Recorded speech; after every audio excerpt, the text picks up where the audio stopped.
Jesus' prayer continues.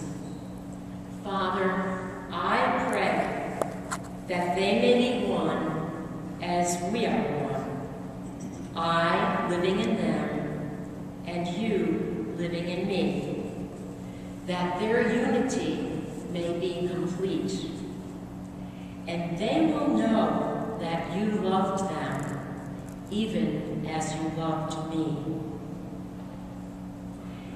And all of us have experienced those moments when we have turned our faces toward the overflowing love of God and felt the glory, the manifestation of the presence of God, the brightness.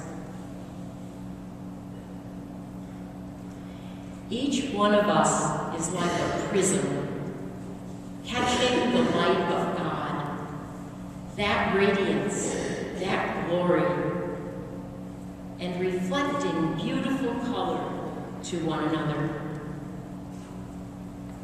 We are like the windows in this chapel. When the sun comes streaming in, we see beauty, and we see that in one another. As Sisters of St. Joseph, we have received that overflowing love. That love that impels us beyond our boundaries, beyond our safety and defenses, to be there for one another and for God's people without distinction.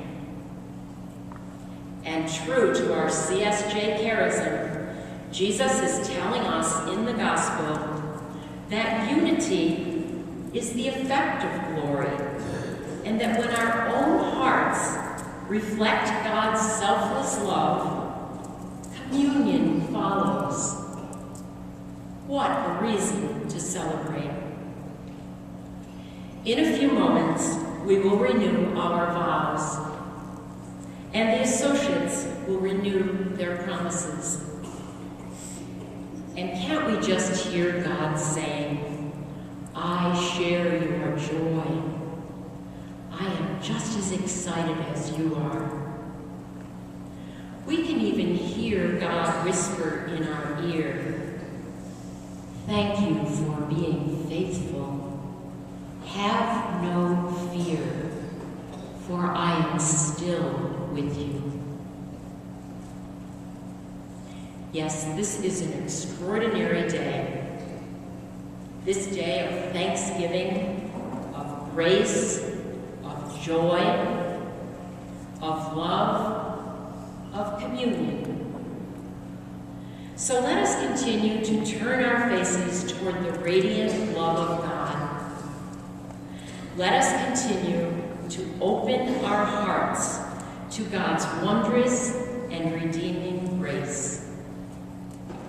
Let us continue to look upon one another with our eyes open to see. Following our call has been both unbelievably costly and incredibly exhilarating. And we can say again, with such wholehearted joy, this is the day that our God has made. Let us rejoice and be glad. So let us continue our celebration.